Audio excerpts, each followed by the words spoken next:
नमस्कार मित्रों, आप सभी का स्वागत है आपके अपने चैनल स्वरा अनअकैडमी क्लासेस पर।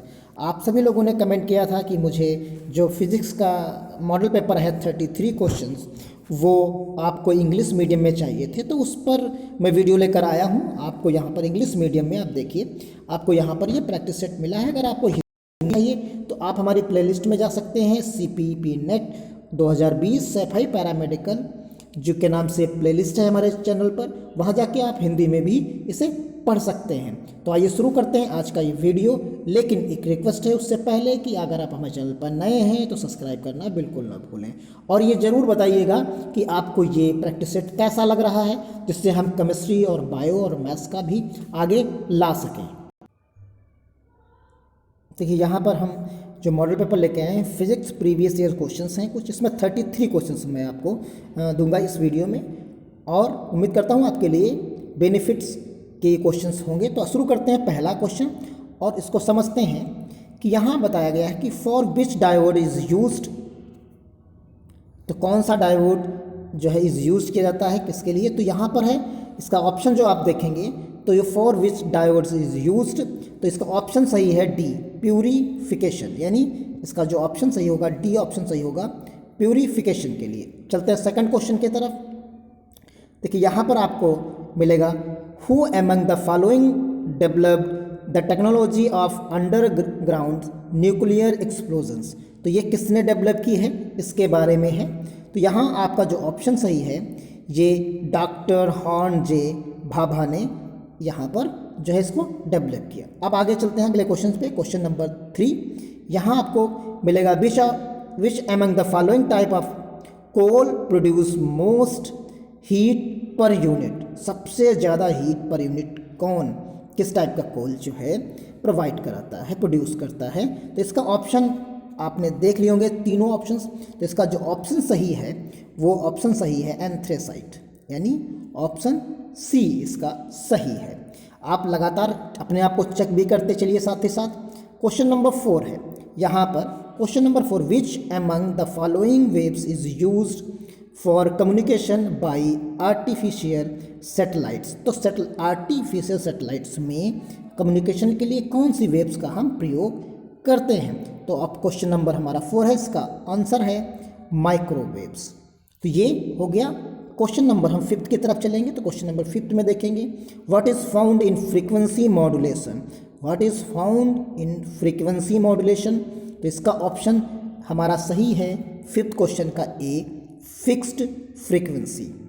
अब अगले राउंड में चलेंगे, तो क्वेश्चन नंबर 6 है हमारा, when the speed of car is doubled then what will be the braking force of the car to stop it in the same distance, तो ये कितना सेम डिस्टेंस यानी कितना हो जाएगा अगर हम उसे डबल कर देते हैं तो ब्रेकिंग फोर्स के बारे में। तो ये एक तरीके का न्यूमेरिकल हो जाता है, तो इसका आंसर जो है आप इसको लगा सकते हैं फोर्स के मेथड से, तो ये 4 टाइम्स हो जाएगा, यानी ये आंसर इसका ए पार्ट इसका सही होगा। अगले क्वेश्चन पर चलते हैं, question number 7, the dimension of which of the following is the same as that of impulse, यानी इम्पल्स का ही जो डायमेंशन का फॉर्मूला है वो सेम किसका डायमेंशन का फॉर्मूला है। आपके पास volume, momentum, torque, change in the rate of momentum, इनमें से कौन सा है। तो यहाँ पार्ट जो है आपका 7th क्वेश्चन का पार्ट बी यानी मोमेंटम की जैसा ही इम्पल्स का डायमेंशन का फॉर्मूला होता है। आप सभी लोग जानते हैं MLT इनके टर्म्स में निकाला जाता है, आप निकालना सभी लोग जानते हैं। अब क्वेश्चन नंबर चलेंगे, देखिए question number 8, which among the following is the fundamental quantity, तो फंडामेंटल क्वांटिटी आप सभी लोग जानते हैं, तो इनमें से जो है कौन फंडामेंटल क्वांटिटी है।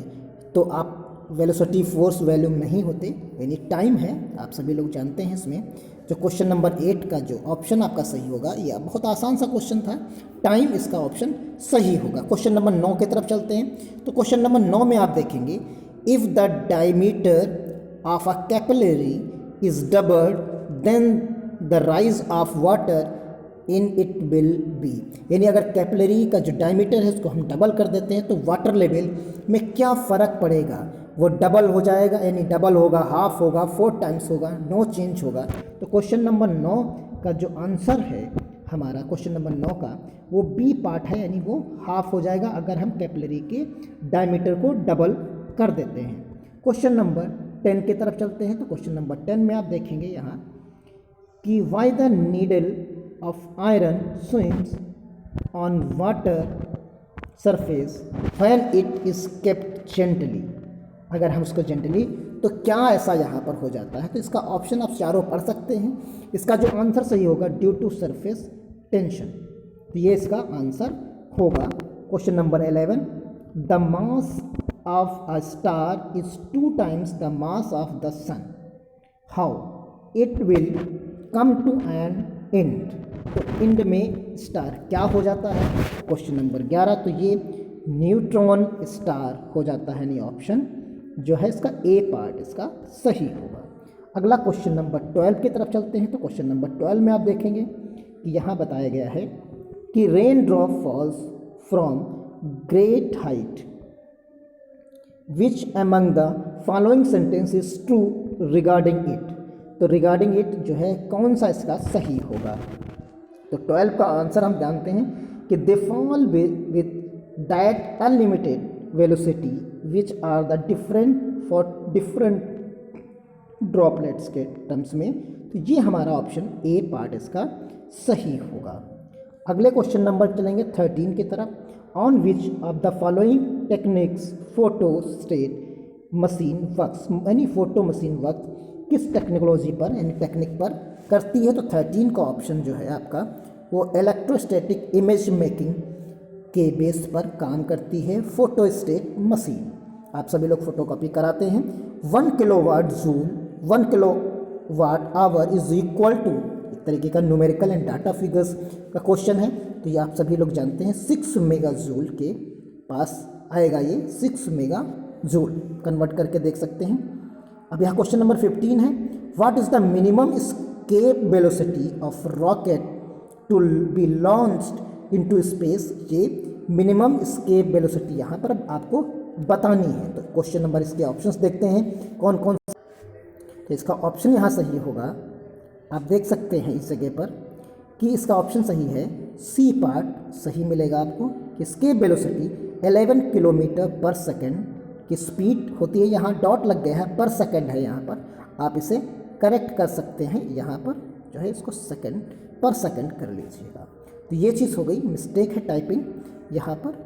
और यहाँ हो जाएगा अगला क्वेश्चन हमारे पास जो है वो है, which of the following statement is true when we see rainbow. तो रेनबो के समय में कौन सा स्टेटमेंट इसका सही है? तो क्वेश्चन नंबर 16 का हमारा बी पार्ट हम देख सकते हैं, the sun remains behind us and we faced rain drops. तो यहाँ हमारे पीछे की तरफ होगा जब सन, तभी हमको सामने वो चीज़ें दिखती हैं, तब रेनबो हमें नज़र आएगा। तो यहाँ अगला क्वेश्चन है question number 17, the splitting of different colours of light in a prism. तो ये किसकी वजह से होता है, ऐसा कौन सा फिनोमिना है? तो क्वेश्चन नंबर 17 का आप सभी लोग आंसर जानते हैं, ये काफ़ी रिपीटेड क्वेश्चन है क्वेश्चन नंबर 17। तो इसका आंसर है हमारा 17 का B part, dispersion of light. ये यहाँ पर हो जाएगा। Question number 18, a boat will submerge when it's displaced water equal to its own. तो आप आर्किमिडीज का सिद्धांत प्रिंसिपल सभी लोग आप जानते हैं। तो क्वेश्चन नंबर 18 का आंसर भी आप बता पाएंगे। तो ये वेट के पर से रिलेटेड होता है यहाँ पर। अब क्वेश्चन नंबर हम चलेंगे 19 की तरफ। तो 19 में 2 waves each of amplitude 5 mm and frequency 10 Hz are traveling in opposite direction with a speed of 20 ms. The distance in mm between adjacent nodes is। तो कितने एडजेसेंट नोड्स के साथ बीच में आएंगे, तो इनके बारे में क्वेश्चन नंबर 19 कहता है। तो इसका जो आंसर होगा ए होगा वो 0 इसका आंसर होगा। Question number 20, the snow on the mountain does not melt all at once. यानी जो माउंटेन्स पर, पर्वतों पर बर्फ जमी है वो एक साथ क्यों नहीं मेल्ट होती? Find its heat by the sun because, ऐसा क्या है? तो इसका ऑप्शन जो सही है यहाँ पर क्वेश्चन नंबर 20 का, तो ये it reflect most of the heat from the sun, यानी काफ़ी ज़्यादा सन की जो लाइट और हीट आती है उसे रिफ्लेक्ट कर देते हैं, इसलिए ये मेल्ट नहीं होती। क्वेश्चन नंबर 21 यहाँ पर है, तो a person standing on a railway platform listen to the whistle of arriving and departing train, यानी उसकी सीटी सुनाई दे रही है, द विसिल हर्ड इज, तो क्या है इसमें? तो क्वेश्चन नंबर 21 का आंसर जो आपका होगा वो पार्ट सी है, of higher pitch when train arrives, जब हायर पिच की होगी तो। Question number 22, holograph is a technique of, जो होलोग्राम्स आपको 3D के दिखते हैं वो किससे रिगार्डिंग है? तो यहाँ पर ऑप्शंस आपको दिख रहे हैं ए, बी और एक हम आपको अभी आगे का दिखाते हैं।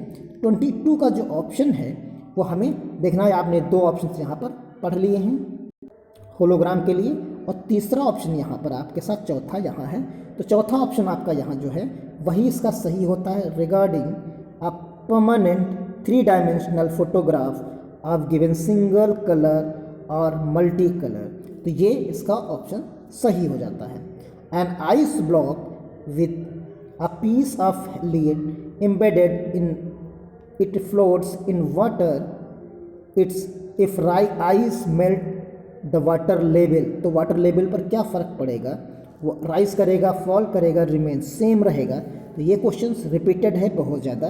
23 का जो ऑप्शन है, तो यहाँ पर पूछा गया कि लेड के टर्म्स में है, वैसे पानी में पूछा जाता है, यहाँ पर एक चीज़ डिफरेंट है, लेड एम्बेडेड के टर्म्स में है, पीस ऑफ लेड एम्बेडेड, तो आइस ब्लॉक, तो यहाँ पर क्या हो जाएगा? तो इसका आंसर चेंज यहाँ पर होता है कि 23 का जो आंसर होगा वो बी होगा, यानी यहाँ उसका लेवल गिर जाएगा जब वाटर उसके रूप में वो मेल्ट हो जाएगी। The velocity of heat radiation in vacuum, the velocity of heat radiation in vacuum is, तो क्वेश्चन नंबर 24 का आंसर है ए पार्ट इसका सही है, equal to that of light, तो equal to that of light. Question number 25, the plastic material commonly used for making gear wheel is, तो 25 का answer है बी, नायलॉन। अगले क्वेश्चन पे चलते हैं, question number 26, which of the following is used in oven, oven में हम क्या यूज़ करते हैं? Microwaves, radio waves, ultraviolet rays and X ray, तो यहाँ जो आंसर हमारा 26 का है वो सी है, माइक्रोवेव्स का प्रयोग करते हैं। When heated from 0 degree Celsius to 10 degree Celsius volume of a given mass of water will, तो क्या हो जाएगा? 27 का ऑप्शन डिक्रीज एंड, यहाँ हो जाएगा decrease and then will increase, पहले डिक्रीज करेगा फिर उसके बाद इंक्रीज करेगा। 28, क्वेश्चन नंबर 28 का, energy is continuously created in the sun due to, तो क्वेश्चन नंबर 28 का आंसर है ए, न्यूक्लियर फ्यूजन के तहत होगा यहाँ पर। Question number 29, Coolidge tube is use to produce, क्या करते हैं? कुलीज जो ट्यूब्स हैं, कुलीज ट्यूब्स, तो ये किस में प्रयोग की जाती हैं? तो यहाँ पर 29 का क्वेश्चन का जो आंसर होगा वो आंसर है सी, एक्सरे में। उसके बाद 30, विच of the following is used for regulated electric supply, तो यहाँ पर पहला ऑप्शन है जेनर डायोड 30 का, और यही इसका ऑप्शन भी सही है, जेनर डायोड का, तो ये ऑप्शन इसका जेनर डायोड होगा। बाकी तीनों ऑप्शन हम यहाँ देख लेते हैं, यहाँ था आप देख लेंगे आसानी से, जंक्शन डायोड, गन डायोड और जो है टनल डायोड, तो यहाँ जेनर डायोड था। गामा रेज कैन कॉज, तो यहाँ इसका option gamma rays can cause क्या होगा? 31 का, तो इसका ऑप्शन है ए, जीन्स म्यूटेशंस के रूप में है, ए हो गया। 32 का, the substance which conduct current in the solid state is, तो यहाँ 32 का जो ऑप्शन होगा वो बी है, graphite, diamond, graphite, iodine, sodium chloride, तो यहाँ ऑप्शन होगा सही ग्रेफाइट का। 32 पे आ जाइए, 32 पे देखेंगे, which set of conditions represent the easiest way to liquefy a gas, तो लिक्विफाई अ गैस के रूप में यहाँ जो ऑप्शन सही होगा वो ए पार्ट इसका, low temperature and high pressure. तो इस प्रकार 33 क्वेश्चंस हो गए हैं। उम्मीद करता हूँ जो इंग्लिश मीडियम के बच्चे हैं उनके लिए यूज़फुल होंगे। और अगर आप चाहेंगे तो हम इसके बाद अब केमिस्ट्री का लाएंगे, फिर केमिस्ट्री का हिंदी, फिर उसका इंग्लिश, फिर ज़रा बायो, फिर उसका इंग्लिश हिंदी, इस तरीके से हम इसको पढ़ेंगे और प्रैक्टिस करते हुए चैनल पर चलेंगे, जिससे आपका एग्ज़ाम में क्वालिफाई आपका एग्ज़ाम हो जाए और आपके उज्जवल भविष्य के लिए हम कामना करते हैं। तो जुड़े रहें, शेयर करें, लाइक करें, कमेंट करें, जो समस्याएं हैं हमें अवगत कराएं, जो कुछ सुधार करना है वो भी हमें बताएं कमेंट बॉक्स में। मिलते हैं अगले वीडियो में। धन्यवाद। जय हिंद, जय भारत।